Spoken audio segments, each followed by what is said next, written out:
Many people on a weight loss journey are really miserable.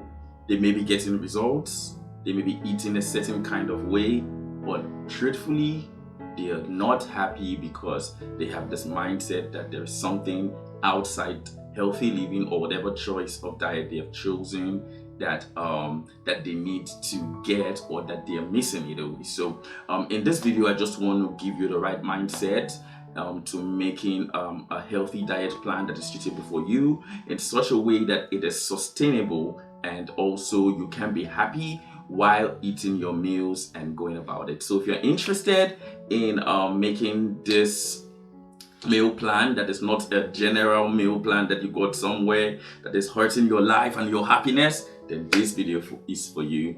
Let's dive into it straight away. The first thing I want you to do is to avoid cheat days, cheat meals. Somebody even told me today I snacked. Now, what's wrong with snacking? And by cheat meals or cheat days, it means a day where you went bonkers on the food that you really love. Or by cheat meal, it means that moment where you ate what you really like. Now, I don't like the mentality that weight loss or a healthy life has to be something that would take you off the foods that you really like. Especially sometimes some of these foods are really healthy. It's just that we just have an unhealthy relationship towards it. So what I'm doing for myself right now is allowing giving myself the chance not to have toxic relationship with foods, even sometimes sweet foods and fast foods. I'm trying to have the right mentality towards it, that if I can have them in the right proportion, right, and I can have them and still remain in calorie deficit, and have them while still being active and making informed decisions on what goes into my mouth, and taking responsibility for my own character, taking responsibility for my own reaction towards a certain food rather than blaming that food for my irresponsibility, I believe that I can form and you can form a better meal plan. So if you really desire to eat something, one thing that I'm trying to do is really ask myself the difficult question: what's really bad about this food today? And where does this food fit into my calendar? And if it fits in probably well, I eat it, and if it doesn't, then it's off. If it's not in my plan initially and just some sense of indulgence, and I see that no, this is just not acceptable, I take it off. It's not a pain, it's not missing something. And if it can go into my meal for that day, maybe there's an occasion, and then the next day I can drink more water or get in to the gym and just put in some extra work, then I'm gonna do it. So avoid cheat days, cheat meals. This mentality gives you it increases your idolization of food, and I think that's the first problem you have while trying to make your diet. So avoid the word cheat days, cheat meals. Also, when you're making alternative dishes, like let's say you're using cauliflower in place of rice, please don't call it things like cauliflower fried rice. That gives you mental breakdown, because while you're eating it, you feel like you're eating the inferior version of fried rice. Just call it what it is: stir fried cauliflower.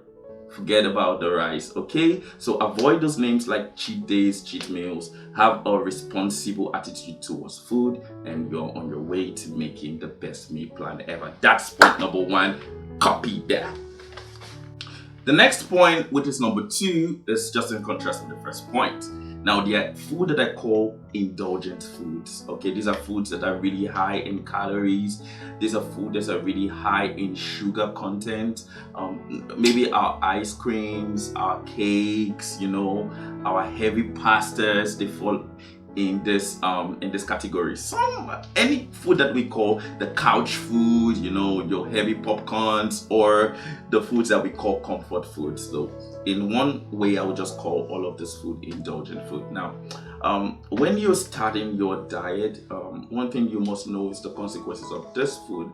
I'm not going to tell you to run away from them, stay away from them, but I would advise you to know the impact that these foods will have on your body if they are included in your diet. Now, when I mean in your diet is not what you write down, okay? That's just your plan. Your diet is what you actually eat. Okay, that's what your diet is. It's all about. So when it comes to indulgent food, let me be very quick with it. Know the consequences of this food, and number two, if you're ever going to have an indulgence, make sure that you have it on a calorie deficit, which is just one of the points I said in the last video, which is that you must study about food and you must study about how they have their impact in your own body. So that's the second point. Well done. Next point is really going to be short. Home cooked food are the best. I don't know what to say again. You just have to learn to cook your meals, and I think one of the ways that will help you, which of course these things we're just giving in points, okay? I would give more details on every point, and if you have any questions, you can leave them in the comment. So the benefits of home cooked meals is that you can control what goes inside of it. You know what goes into your body. You know about the hygiene of how the food was being prepared.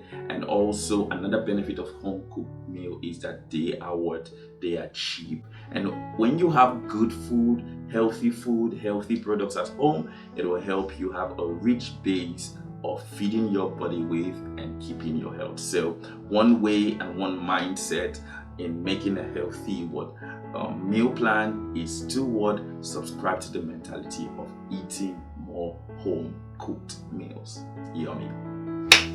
Another mindset that you need to have in making your meal plans or eating healthy is plan on time.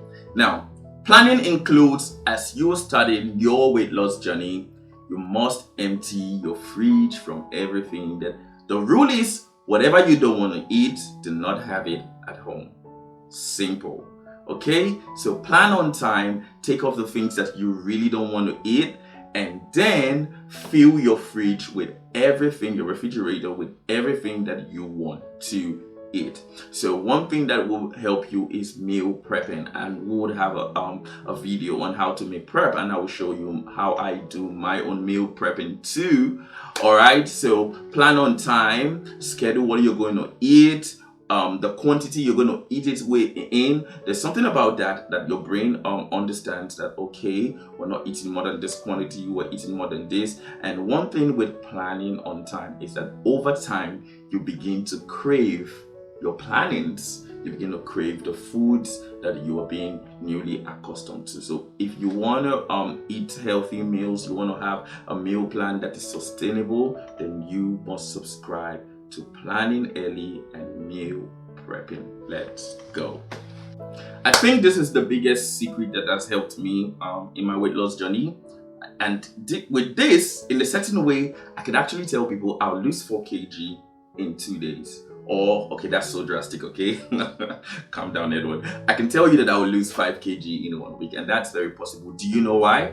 Because I have spent time to study how different food reacts to my body, how it reacts to the scale, how it reacts to how I feel, what bloats me and what does not bloat me. Now, in really making your healthy meal plans, you must adopt those foods that are specific to you. I think I've said this a couple of times, that somebody may eat something that is seemingly healthy and it furthers their healthy goal plan, and it doesn't further yours. There's some really healthy things that bloats me to my surprising, and all over the internet they're star #1 food for healthy living, and for some certain reasons I don't know why. Sometimes they say drink more water. The more water I drink, I still feel bloated. That's just my system, and that's just the way it works. But one thing that has helped me is that knowing food and how it works with me gives me an advantage that helps me make the meals that works more for me, and I know what to eat at any time. I don't know if this makes a whole lot of sense, but what I'm just trying to say, don't just eat things, put things in your plan because it's general. What I'm trying to say is that as you start your journey, be so careful to know how each food affects your body and furthers your journey. I think that makes a whole lot of sense to me. I don't know about you. Let's go. All right, finally, I don't want this video to be too long, but I think it's already long. The final thing I want to say, and I think I said in the last video, is that don't turn your meal planning into a religion. Okay, don't turn it into something like, oh, I don't eat this, this is bad. There was a time I literally, if this has happened to you, I think it's a weight loss dysfunction, that I literally will eat something and I'll close my room, kneel down and cry because I feel so terrible. I'm like, why did I eat that jollof rice? Why did I eat it? And this happens like maybe 2 seconds after I finish eating it, not even when I'm eating the food. So don't make it a religion. Or sometimes I literally will punish myself for eating. So I'll be like, for eating this plate of jollof rice, I'm so sorry. For eating this plate of jollof rice, I'll put the picture of jollof rice here so for non-Africans you can understand. It's just rice cooked with pasta sauce, tomato sauce, okay? When I eat this food, I would literally go to the gym, exercise crazily more, like a certain kind of punishment for myself. Please do not do that. I think that is going mental. That is absolutely unhealthy when it comes to making meal plans. You're going to sleep here and there, it's okay. And that's why you need to get someone who will hold you accountable. I always say this point every time. I'm beginning to sound like a broken record. Just yesterday before I shot this video, and even today, I wanted to eat just one meal a day. And you know what I did? I called my accountability coach or partner and I told the person, this is what I'm eating. I want you to ask me and make sure that I don't eat any other thing until this time tomorrow. Now that has helped me in a way because it has helped me keep my meal plan and stick to my plans, whereas when it's just myself, you know how we always go with ourselves and giving excuses and all of those things. So I think with this basic understanding, if you understand these things, I think you are ready for the next video, which will be the detailed plan, how to go from Monday to Sunday, and drawing your meal plans. So if you have any questions on this video, please ask in the comment section. If you have any other thing that you really want to contribute to this video, you can also do that as well in the comment section. And if you're interested in going through this journey with me and you want me to help you build a meal plan that's just for you, I know you want that, it's free, come on, I'll do that for you. So please consider subscribing, put a like on this video, and share to everyone who has struggled with weight loss. I seem like I'm talking too much, but I'm talking from the place of passion. I've seen many people just dive into the keto diet and then maybe good results, and then after 3 months they're fat again, okay? Or after a year, they're just like, scrap that, where's jollof, where's fufu, where's biryani, bring everything, just eat, like. So that's what I'm trying to avoid. So thank you so much. You're already looking at me that maybe I'm talking too much. So guys, I hope you click the next video, and I love you. What's wrong with me? Just go. Bye. God bless you.